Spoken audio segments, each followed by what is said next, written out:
ಮತ್ತೆ ನಿಮ್ಗೆ ಅರವಿಂದ್ ವಿಮಲ್ ಅವ್ರ ಕಾಂಟ್ಯಾಕ್ಟ್ ಸಿಗ್ಲಿಲ್ಲ ಮೇಡಮ್. ಎಷ್ಟು ವರ್ಷ ಈಗ್ಲೂ ನಿಮ್ಗೆ ಸಿಗ್ಲಿಲ್ವಾ? ಇವಾಗ್ಲೂ ಇಲ್ಲ ಅವರು. ಇಲ್ವಾ ಅವರು ಎಲ್ಲ ಹೋಗಿದ್ದಾರೆ? ಗೊತ್ತಿಲ್ಲ ನನಗೆ.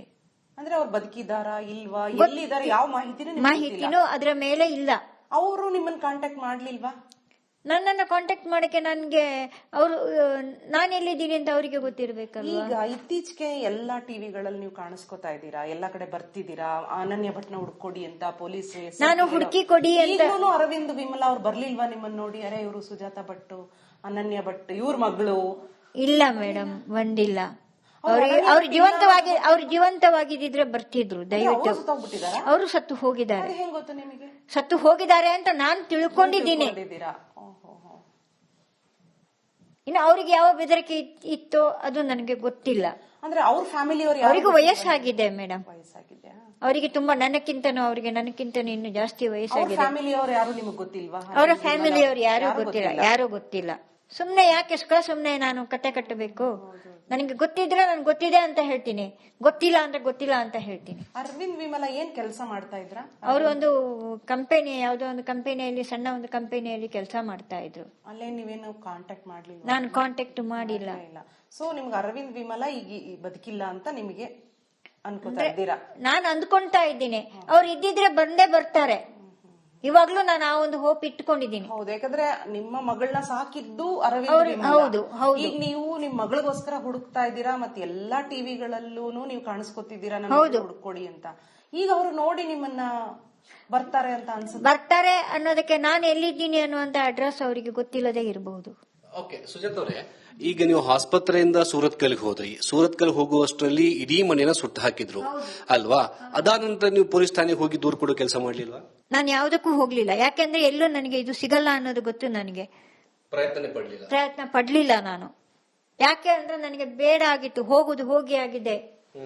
ಅವಾಗ ಬೆಳ್ತಂಗಡಿ ಸ್ಟೇಷನ್ ಅಲ್ಲಿ ಯಾವಾಗ ನಾನು ಹೋಗಿ ಕಂಪ್ಲೇಂಟ್ ತಗೊಂಡ, ಮಿಸ್ಸಿಂಗ್ ಆಗಿದೆ ಅಂತ ಕಂಪ್ಲೇಂಟ್ ಯಾವಾಗ ತಗೊಂಡಿಲ್ಲ, ಆವಾಗ್ಲೇ ಅಲ್ಲಿ ನನಗೆ ನ್ಯಾಯ ಇಲ್ಲ ಅನ್ನುವಂಥದ್ದು ಒಂದು ಇದು ಗೊತ್ತಾಗಿತ್ತು. ಇದು ನನ್ನ ಇದು ಕಾಲ್ಪನಿಕ ಅಲ್ಲ, ರಿಯಲ್ ಸ್ಟೋರಿ. ನಾನು 2004-5 ಅಲ್ಲಿ ನಾನು 4 ನಾನು ಬ್ಯಾಂಗ್ಳೂರಿಗೆ ಬಂದೆ. ಪ್ರಭಾಕರ್ ಅವರು ಇದ್ದಾರಾ? ಇನ್ನು ಪ್ರಭಾಕರ್ ಅವರು ಇಲ್ಲ, ಸತ್ತು ಹೋಗಿದ್ದಾರೆ ಕ್ಯಾನ್ಸರ್ ಆಗಿ. ಹೌದು. ಅವರ ಕೊನೆಯ ದಿನಗಳಲ್ಲಿ ನೀವು ಅವ್ರ ಜೊತೆ ಇದ್ರ? ಪ್ರಭಾಕರ್ ಕೊನೆಯ ದಿನಗಳಲ್ಲಿ ಅವರ ಜೊತೆ ಇರ್ಲಿಲ್ಲ ಮೇಡಮ್. ನಾನು ಬೆಂಗಳೂರಿಗೆ ಬಂದ್ಬಿಟ್ಟಿದ್ದೆ 2005ರಲ್ಲಿ ಬೆಂಗಳೂರಿಗೆ ಬಂದೆ. ಯಾಕೆ ಅಂತ ಹೇಳ್ತೀನಿ, ಅವರು ತುಂಬಾ ಕುಡಿತಾ ಇದ್ರು ಪ್ರಭಾಕರ್. ನಾನು ತುಂಬಾ ಅವರಿಗೆ ಹೆಲ್ಪ್ ಮಾಡಿದ್ದೀನಿ. ಬಟ್ ಯಾವ ಹೆಲ್ಪ್ ಮಾಡಿದ್ರು ಅವರು ಸಂಜೆ ಬಂದ್ರೆ ಕುಡಿದುಕೊಂಡು ಬರೋದು, ಮನೆಯಲ್ಲಿ ಗಲಾಟೆಗಳನ್ನ ಮಾಡೋದು ಸ್ಟಾರ್ಟ್ ಮಾಡಿದ್ರು. ಸೊ ನೀವು ಪ್ರಭಾಕರ್ ಅವ್ರನ್ನ ಬಿಟ್ಟು ಬೆಂಗಳೂರಿಗೆ ಬಂದ್ಬಿಟ್ರಿ? ಬೆಂಗಳೂರಿಗೆ. ಹೌದು. ಇಲ್ಲಿ ಬಂದು ನೀವು ರಂಗಪ್ರಸಾದ್ ಅವ್ರ ಹತ್ರ ಸೇರ್ಕೊಂಡ್ರ? ಅದಕ್ಕೂ ಒಂದು ಇದಿದೆ. ಶಿಕಾರಿಪುರ ಅಂತ ಒಂದು ಊರಲ್ಲಿ ಈ ಕ್ಯಾನ್ಸರ್ಗೆ ಔಷಧಿ ಕೊಡ್ತಾ ಇದ್ರು. ಅವ್ರು ಯಾರದೋ ರಿಲೇಷನ್ಗೆ ಔಷಧಿ ತಗೊಂಡು ಹೋಗಕ್ಕೆ ಬಂದಿದ್ರು. ನಾನು ಈ ಕಡೆ ನನ್ನ ಫ್ರೆಂಡ್ ಒಬ್ರು, ಅವರಿಗೆ ಕ್ಯಾನ್ಸರ್ಗೆ ಔಷಧಿ ತರಕ್ಕೆ ಅಂತ ನಾನು ಅಲ್ಲಿಗೆ ಹೋಗಿದ್ದೆ, ಶಿಕಾರಿಪುರದ ಹತ್ತಿರ. ಅಲ್ಲಿ ನಾನು ಮೀಟ್ ಆಗಿರೋದು. ಪರಿಚಯ ಆದ್ಮೇಲೆ ನಾನು ಆವಾಗ ಒಂದು ಸಣ್ಣ ಮೊಬೈಲ್ ಇರೋದು. ನಿಮ್ಮ ಹತ್ರ ಮೊಬೈಲ್ ಇತ್ತು? ನನ್ನ ಹತ್ರ ಅಲ್ಲ, ಅವ್ರ ಹತ್ರ, ರಂಗಪ್ರಸಾದ್ ಅವ್ರ ಹತ್ರ. ಹೌದು. ಅವರು ನಂಬರ್ ಕೊಟ್ರು, ಏನಾದ್ರೂ ಇದು ಬೇಕಾಗಿದ್ರೆ. ಅವರು ಹೇಳಿದ್ರು, ನನ್ನ ಹೆಂಡತಿ ಇಲ್ಲ, ನನ್ನ ಹೆಂಡತಿ ತೀರಿ ಹೋಗಿದ್ದಾರೆ. ಅವರ ಹಿಸ್ಟ್ರಿಯನ್ನ ಅವರು ಹೇಳಿಕೊಂಡ್ರು. ಅವ್ರು ಏನ್ ಕೆಲಸ ಮಾಡ್ತಾ ಇದ್ರಮ್ಮ? ಅವರು ಇಂಜಿನಿಯರ್ ಆಗಿದ್ರು. ಎಲ್ಲಿ? ಭಾರತ್ ಎಲೆಕ್ಟ್ರಾನಿಕ್ಸ್ ಅಲ್ಲಿ, BEL ಅಲ್ಲಿ. ಸೊ ಅವರ ವೈಫ್ ತೀರಿ ಹೋಗಿದ್ರು. ಸೊ ನೀವು 2005 ಅಲ್ಲಿ ಬೆಂಗಳೂರಿಗೆ ಬಂದ್ರ? ನಾನು ಬೆಂಗಳೂರಿಗೆ ಬಂದೆ.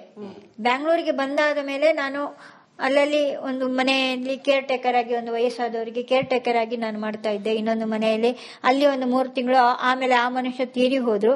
ಅಲ್ಲಿಂದ ಮತ್ತೆ ನಾನು ಇನ್ನೊಂದು ಮನೆಗೆ ಬಂದೆ, ಅಲ್ಲಿ ಅಡಿಗೆ ಮಾಡ್ಕೊಂಡಿದ್ದೆ. ಆವಾಗ್ಲೂ ಈ ರಂಗಪ್ರಸಾದ್ ಅನ್ನೋರು ನನ್ನ ಟಚ್ ಅಲ್ಲಿ ಇದ್ರು. ನಾನು ದುಡ್ದಿರೋದು ಏನೇನು ದುಡ್ದಿದ್ದೀನಿ, ಆ ದುಡ್ಡುಗಳು, ಆ ಸಂಬಳ ಏನಿದೆಯೋ ಇದೇ ರಂಗಪ್ರಸಾದ್ಗೆ ನಾನು ಕೊಡ್ತೇನೆ. ರಂಗಪ್ರಸಾದ್ ಅವ್ರ ಜೊತೆ ನೀವು ಯಾವಾಗಿಂದ ಇದ್ರಿ? ನಾನು 2000 ಹೇಳಿದ್ನಲ್ಲ 4-5 ಅಂತ ನಾನು ತಿಳ್ಕೊಂಡಿದ್ದೀನಿ, ಅಂದ್ರೆ 6. ಸೊ ಈಗ ನೀವು ಬೆಂಗಳೂರಿಗೆ ಬಂದು ರಂಗಪ್ರಸಾದ್ ಅವ್ರ ಮನೆಯಲ್ಲಿ ಇದ್ರಾ? ರಂಗಪ್ರಸಾದ್ ಅವರ ಮನೆಯಲ್ಲಿ ನಾನು ಇರ್ಲಿಲ್ಲ. ನಿಮ್ಮ ಮನೇಲೆ ರಂಗಪ್ರಸಾದ್? ನನ್ನ ಮನೆಯಲ್ಲೂ ರಂಗಪ್ರಸಾದ್ ಆವಾಗ ಇರ್ಲಿಲ್ಲ. ಅದಕ್ಕೆ ಒಂದು ಸ್ಟೋರಿ ಇದೆ. ಈ ಮಗನ ಹೆಂಡತಿ ಮಗನಿಗೆ ಮದುವೆ ಮಾಡಿದ್ರು. ಶ್ರೀವಾಸ ಮದುವೆ ಆಗಿದ್ದು ವಾಸಂತಿ ಅವ್ರ ಜೊತೆ. ವಾಸಂತಿ ಅಂತ. ಅದು ನನಗೆ ಗೊತ್ತಿಲ್ಲ. ಅವ್ರು ನಂಗೆ ಏನು ಹೇಳಲಿಲ್ಲ. ಬಟ್ ಮದುವೆ ಮಾಡಿದ್ದಾರೆ. ಮಗನಿಗೆ ಮದುವೆ ಆಗಿ ಒಂದು ನೀವು ಶ್ರೀವತ್ಸನ ನೋಡಿಲ್ಲ, ವಾಸಂತಿ ನೋಡಿಲ್ವಾ? ಇಲ್ಲ, ನಾನು ನೋಡಿಲ್ಲ. ಆಯ್ತಾ, ಅಲ್ಲಿಂದ ಒಂದು ಮದುವೆಯಾಗಿ 3 ತಿಂಗಳಾಗಿದೆಯಾ ಗೊತ್ತಿಲ್ಲ ನನಗೆ. ಆ ಟೈಮಲ್ಲಿ ಒಂದು ರಾತ್ರಿ ನನಗೆ ಫೋನ್ ಮಾಡಿದ್ರು, ಇದೇ ರಂಗಪ್ರಸಾದ್. ನಾನು ಒಂದು ಕಡೆ ಕೆಲಸ ಮಾಡ್ತಾ ಇದ್ದೆ, ಕಂಬೀಪುರ ಬಿಡದಿ ಹತ್ರ. ಒಂದು ಇದ್ರಲ್ಲಿ ನಾನು ಸೆಕ್ಯೂರಿಟಿ ಗಾರ್ಡ್ ಆಗಿ ಕೆಲಸ ಮಾಡ್ತಾ ಇದ್ದೆ.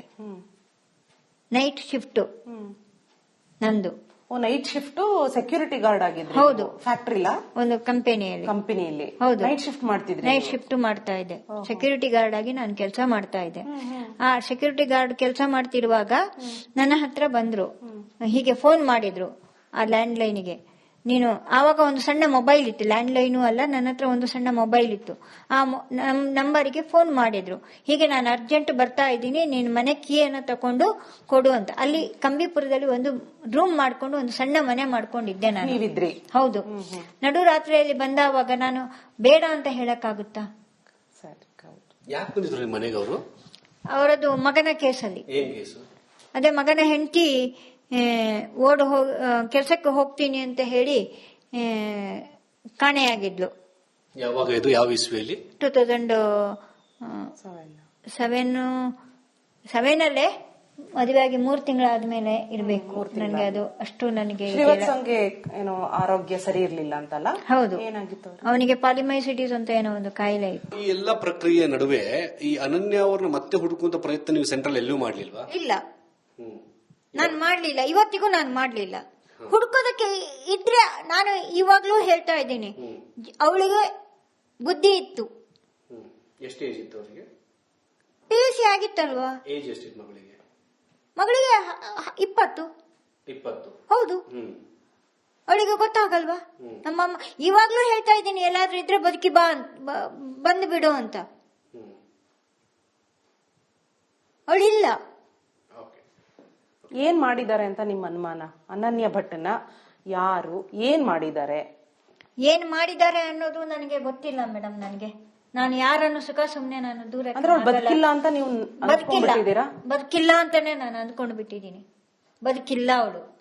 ಬದುಕಿದ್ರೆ ಅವಳು ಎಲ್ಲಿದ್ರು ಬರ್ತಿದ್ಲು, ಅದು ಮಾತ್ರ ಗ್ಯಾರಂಟಿ. ತಾಯಿಯ ಕೂಗಿಗೆ ಅವಳು ಎಲ್ಲಿದ್ರು ಬದುಕಿ ಬರ್ತಾ ಇದ್ಲು. ನೈಟ್ ಶಿಫ್ಟ್ ಸೆಕ್ಯೂರಿಟಿ ಗಾರ್ಡ್ ಆಗಿದ್ರೆ? ಹೌದು. ಫ್ಯಾಕ್ಟ್ರಿಲ ಒಂದು ಕಂಪನಿಯಲ್ಲಿ. ಹೌದು. ನೈಟ್ ಶಿಫ್ಟ್ ಮಾಡ್ತಿದ್ದೆ? ನೈಟ್ ಶಿಫ್ಟ್ ಮಾಡ್ತಾ ಇದ್ದೆ. ಸೆಕ್ಯೂರಿಟಿ ಗಾರ್ಡ್ ಆಗಿ ನಾನು ಕೆಲಸ ಮಾಡ್ತಾ ಇದ್ದೆ. ಆ ಸೆಕ್ಯೂರಿಟಿ ಗಾರ್ಡ್ ಕೆಲಸ ಮಾಡ್ತಿರುವಾಗ ನನ್ನ ಹತ್ರ ಬಂದ್ರು, ಹೀಗೆ ಫೋನ್ ಮಾಡಿದ್ರು ಆ ಲ್ಯಾಂಡ್ ಲೈನ್ಗೆ. ನೀನು ಆವಾಗ ಒಂದು ಸಣ್ಣ ಮೊಬೈಲ್ ಇತ್ತು, ಲ್ಯಾಂಡ್ ಲೈನು ಅಲ್ಲ, ನನ್ನ ಹತ್ರ ಒಂದು ಸಣ್ಣ ಮೊಬೈಲ್ ಇತ್ತು.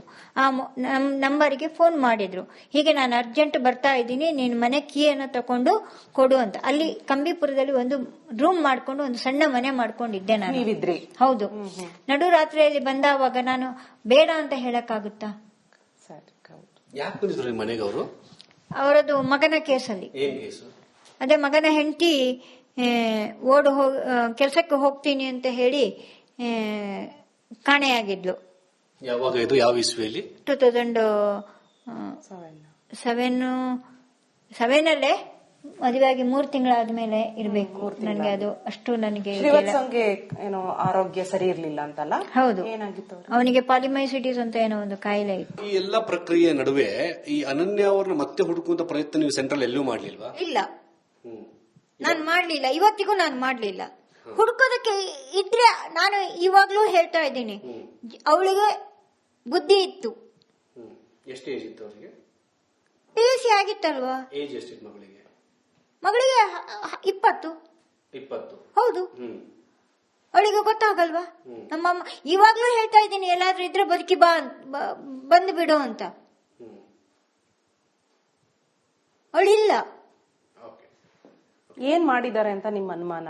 ಅನನ್ಯ ಭಟ್ನ ಯಾರು ಏನ್ ಮಾಡಿದ್ದಾರೆ ಅನ್ನೋದು ನನಗೆ ಗೊತ್ತಿಲ್ಲ ಮೇಡಮ್. ನಾನು ಯಾರನ್ನು ಸುಖ ಸುಮ್ನೆ ನಾನು ದೂರ ಬದುಕಿಲ್ಲ ಅಂತ ನೀವು ಬದುಕಿಲ್ಲ ಅಂತಾನೆ ನಾನು ಅಂದ್ಕೊಂಡು ಬಿಟ್ಟಿದ್ದೀನಿ. ಬದುಕಿಲ್ಲ ಅವಳು. ಬದುಕಿದ್ರೆ ಅವಳು ಎಲ್ಲಿದ್ರು ಬರ್ತಿದ್ಲು, ಅದು ಮಾತ್ರ ಗ್ಯಾರಂಟಿ. ತಾಯಿಯ ಕೂಗಿಗೆ ಅವಳು ಎಲ್ಲಿದ್ರು ಬದುಕಿ ಬರ್ತಾ ಇದ್ಲು.